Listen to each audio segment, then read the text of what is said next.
नमस्कार। तो आज का हमारा टॉपिक होगा कि जो न्यूज़पेपर है तो क्या न्यूज़पेपर को एविडेंस के रूप में माना जा सकता है या नहीं, यानी कि न्यूज़पेपर में जो खबर दी रहती है उसे हम कोर्ट में एविडेंस के रूप में प्रूव कर सकते हैं कि नहीं। तो पहले एक बात समझ लेते हैं, जैसे कि कोई न्यूज़पेपर है, तो न्यूज़पेपर में जो भी इंफॉर्मेशन रहती है वो दो तथ्यों पर आधारित रहती है। यानी कि एक तो फैक्ट्स के आधार पर रहती है और जो दूसरी है वो ओपिनियन के आधार पर रहती है।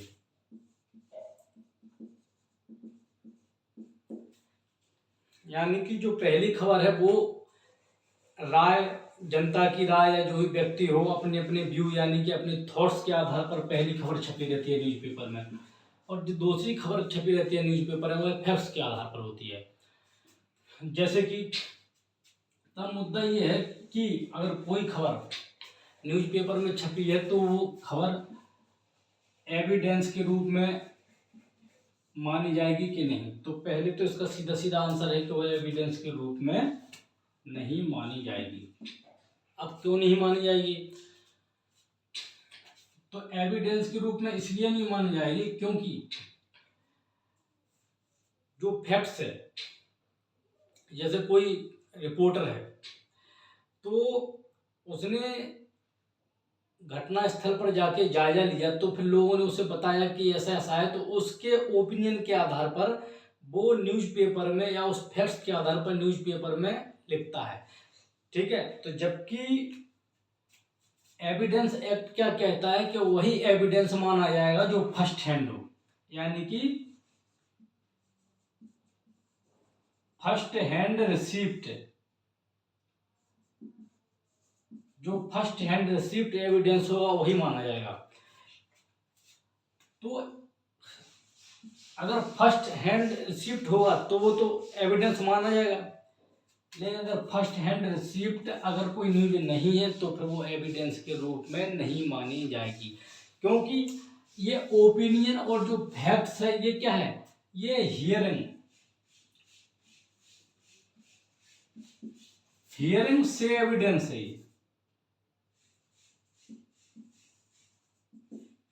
यानी कहने का मतलब ये है कि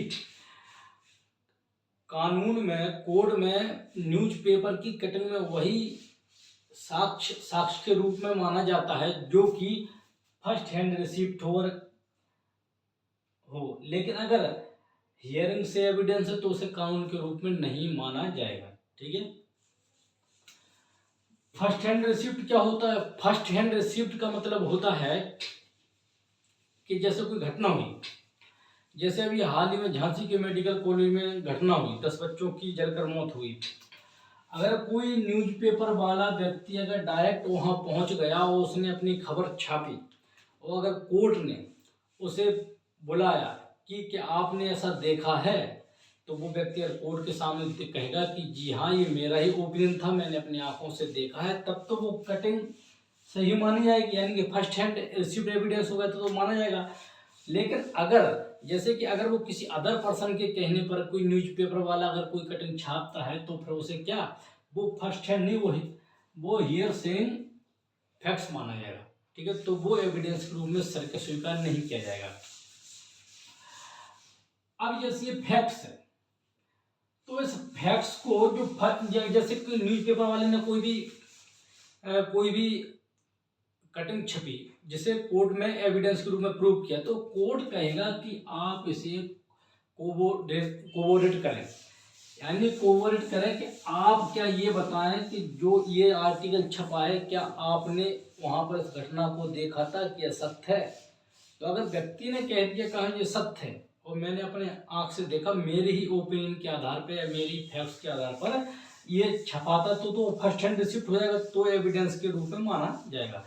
कहने का मतलब यह है कि कोर्ट में न्यूज़पेपर की जो कटिंग रहती है अगर वो फर्स्ट हैंड रिसीप्ट है तो एविडेंस के रूप में स्वीकार किया जाएगा, लेकिन अगर हियरिंग से एविडेंस है तो वह एविडेंस के रूप में स्वीकार नहीं किया जाएगा, क्योंकि न्यूज़पेपर में जो जो न्यूज रहती है वो या तो ओपिनियन के आधार पर रहती है या फैक्ट्स के आधार पर रहती है। लेकिन अगर फैक्ट्स या ओपिनियन के आधार पर जो न्यूज है अगर उनका कोरिलेशन कर देता है कोई व्यक्ति तो फिर वो एविडेंस के रूप में स्वीकार किया जाता है। ठीक है, जय हिंद जय भारत।